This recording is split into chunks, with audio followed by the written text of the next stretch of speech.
with our host, Michael Aguas. Hi, Michael. We're going to continue with conversations about how you partner with people. How are you doing today? We're doing great. Thank you. So, why do you like to work with financial advisors and why do they like to work with you, Michael? So this is an industry I've been in for three or four since the 90s. So it's that 3 decades, right? I've worked with probably 1,500 registered representatives, and I don't even know how many life insurance agents, right? So when I think of financial advisors, they're usually a combination of the two. They're either advisors on the asset management end, and their goal is to help build the client's wealth, whether it's through insurance, investments, or a combination of both. Okay, that's the group that has been growing very quickly in terms of referring us business and us bringing them higher values to their clients. All right. So, what is it that I enjoy the most? First of all, they're a very personable group. They're very easygoing. Oftentimes they're driven, yeah, but personality wise, they're a very good group and fun group to really work with.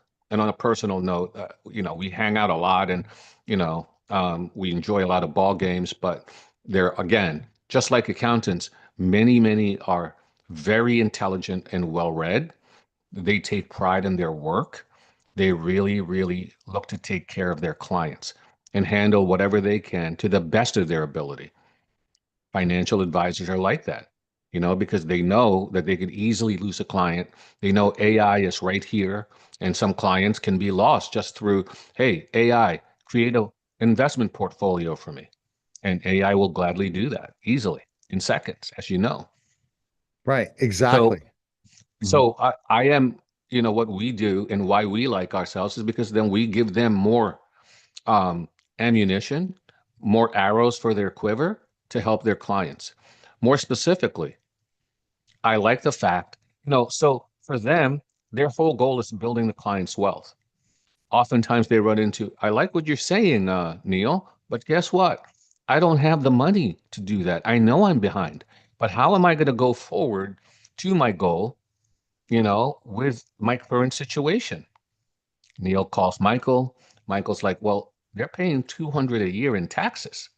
What if we could minimize that and you could use a lot of those savings to build their wealth through investments, insurance, again, a combination of both. So we help them, this is an industry term, find the money. Right. And finding that money is so important. Explain that. So, like, and you really can hit it off with financial advisors because you are one and you can really speak their language. Absolutely. So, we're great at creating proposals, right? Here's how you can go and meet and exceed your goals. Okay, great. And then the client's reticent to move forward because they don't want to make that financial commitment. I'm going to have to put away what every year, every month? I don't know if I could do that. What if I could find that money for you? I see what you're paying in taxes. I work with a company called the Rainstorm Group. They could probably find some savings there. And if they can find some savings there, are you open to using those savings so that we can build your wealth? How do they say no to that? They won't. Right? Because either you're going to keep paying the IRS or you're going to use some of that money for your own wealth, your own growth legally. But yes, you have a choice, right? So the other day, you reminded me because I was looking at some of the clips that we put together. And again, I'll say it in America, there are two systems of taxation, one for the educated, one for the uneducated. Both are legal. Yep. And that's powerful. Explain. The uneducated just keep paying the tax. They don't know what's available to them. So, one of the reasons people hate the wealthy, the billionaires, etc., is because they think they're cheating the tax code. They're cheating the laws.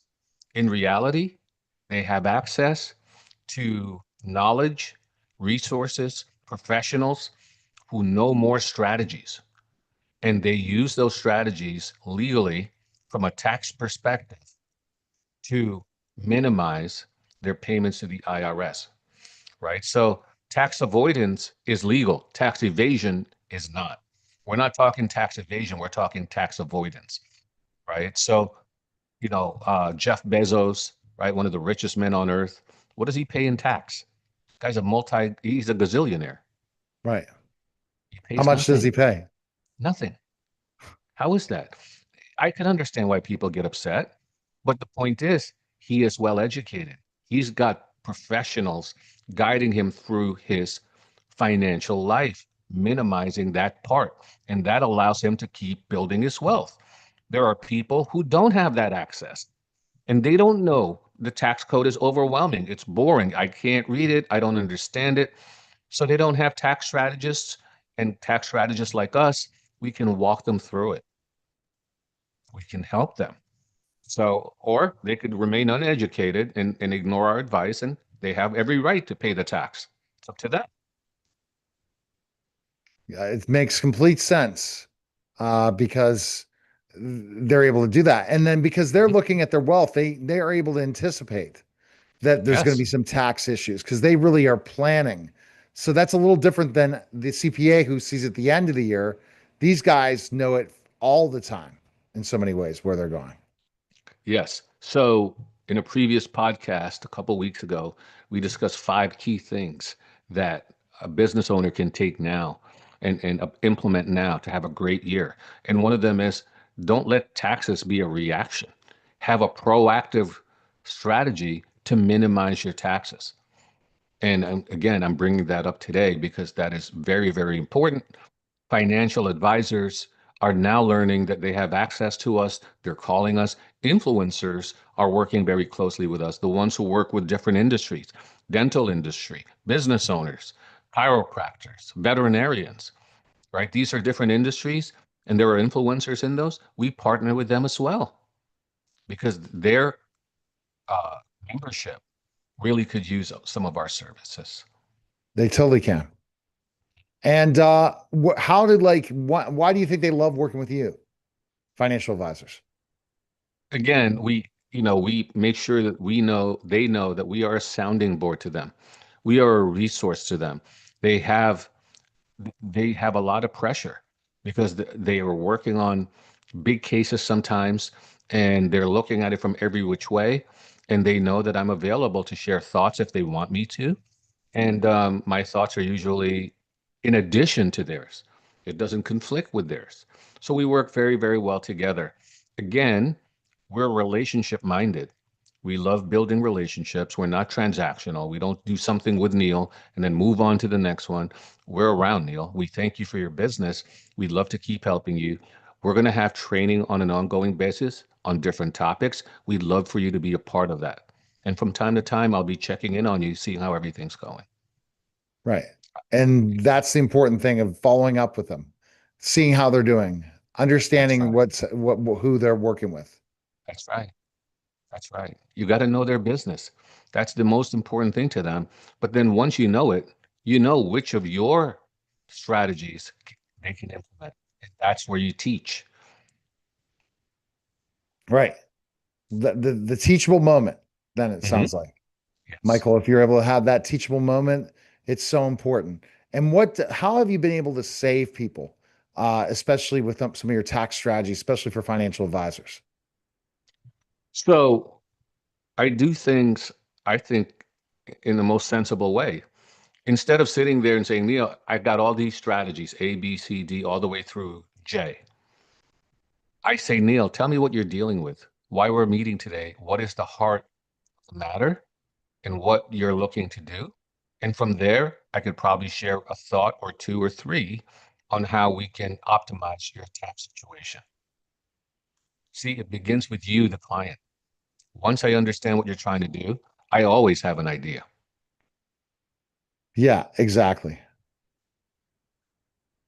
Best place that people can go, they want to partner with you. Who are the types of financial advisors that you're looking for to work with? We usually work with advanced case planners.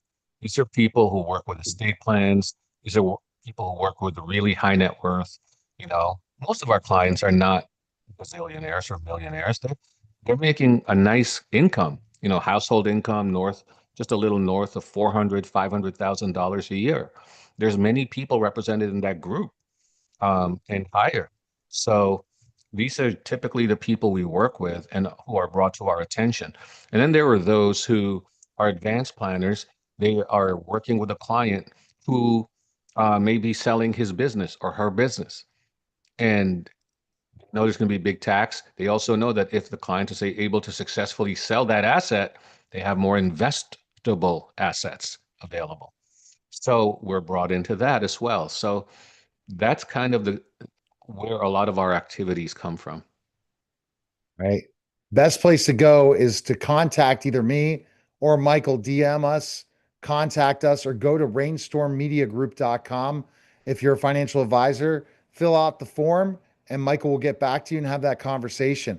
Because the bottom line is if you can help as a financial advisor, there are a lot of financial advisors out there. How can you separate yourself from the rest? Partner with Michael and you will separate yourself.